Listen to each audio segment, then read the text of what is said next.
आज की स्टोरी सुनने के बाद आपका अल्लाह पर तवक्कुल बढ़ जाएगा, साथ ही साथ आपका ईमान भी बहुत ताज़ा होने वाला है। अस्सलाम वालेकुम वरहमतुल्लाहि वबरकातुहू। मेरे प्यारे दोस्तों, आज मैं आपके लिए बहुत ज़्यादा मिरेकल स्टोरी लाई हूँ जो बहुत ज़्यादा अच्छी है। अगर आप इसको पूरा सुनते हैं तो इंशाल्लाह आपका ईमान बहुत ज़्यादा ताज़ा होने वाला है और आपका यकीन जो होगा अल्लाह पर बहुत ज़्यादा बढ़ने वाला है। तो शुरुआत करते हैं आज की वीडियो की।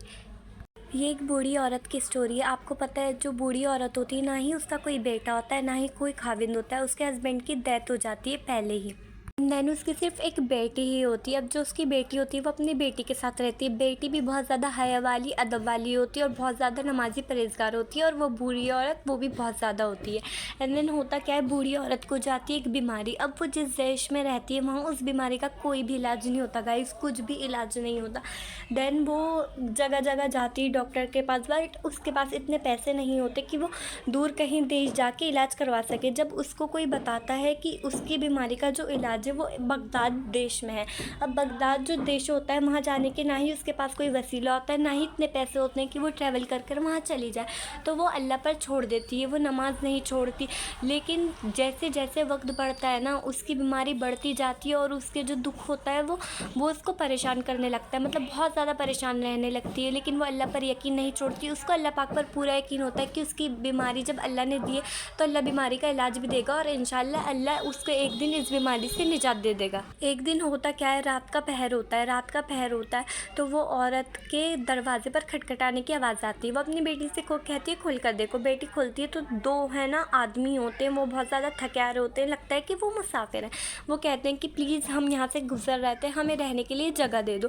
तो बेटी अपनी अम्मा से पूछती है। जब वो औरत सुनती है तो वो कहती है इनको जगह तो दे देनी चाहिए, बट हमारे घर में कोई खाविंद है, मतलब कोई भी आदमी नहीं है, तो हम ऐसे किसी अजनबी को जगह नहीं दे सकते। अब वो जगह नहीं देती। देन उस बूढ़ी औरत के दिल में ख्याल आता है कि मुसाफिर हैं, कि अल्लाह की रज़ा के लिए इनको अलग कमरे में रुका देना चाहिए, ये परेशान है। देन वो बूढ़ी औरत अपनी बेटी से कहती है इनको रुका लो, लेकिन बहुत ही हया और अदब, मतलब उसके साथ है ना अलग कमरे में, ना इनसे कोई गुफ्तगू हो ना कुछ हो।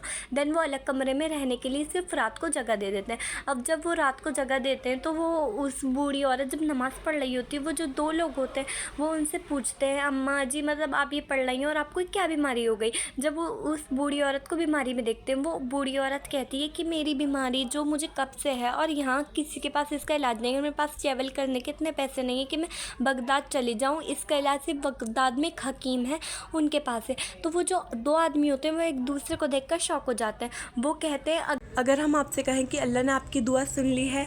एक आदमी बूढ़ी औरत से कहता है कि यही वो हकीम है जिनकी के पास आपकी बीमारी का इलाज है। हम बगदाद से आए हैं, हम जड़ी बूटियों की तलाश में जा रहे थे कहीं, तो हमारा जो मतलब ट्रैवल करने का वो था वो अलग हो गया, मतलब हम किसी रीज़न की वजह से ट्रैवल करते करते यहाँ आ गए। बाकी हम जड़ी बूटियों की तलाश में जा रहे थे, उनके जिसमें वो सफ़र कर रहे होते हैं वो टूट जाता है, ख़राब हो जाता है। आई डोंट नो, मेरा याद नहीं आ रहा अच्छे से।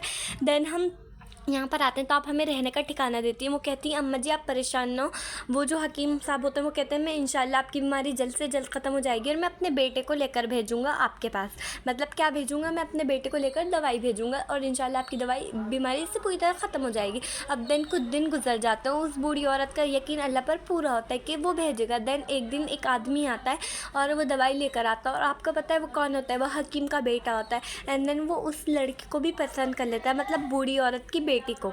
वो बूढ़ी औरत को इशारा दे जाता है कि मैं आपकी बेटी से शादी करना चाहता हूँ। मतलब जो हकीम होते हैं वही अपने बेटे को इसलिए भेजते हैं ताकि बेटी को भी अच्छे से देख ले, क्योंकि उनको बेटी और बूढ़ी औरत बहुत पसंद आई होती है, मतलब इतनी फरमाबरदार, इतनी हया वाली, मतलब इस्लाम पर इतनी ज़्यादा चलने वाली। इसलिए होता क्या है कि बूढ़ी औरत का बेटी की शादी हो जाती है एंड देन बूढ़ी औरत जो होती है उनकी बीमारी भी पूरी तरह से ख़त्म हो जाती है। मतलब सोचने वाली बात है ना, अगर इंसान का यकीन अल्लाह पाक पर हो तो मतलब क्या से क्या नहीं कर देता। हम पूरी तरह से ट्रस्ट भी नहीं करते, फिर भी अल्लाह हमारे साथ इतना अच्छा करता है। और वैसे भी इंसान को यकीन, उम्मीद सिर्फ अल्लाह से होनी चाहिए।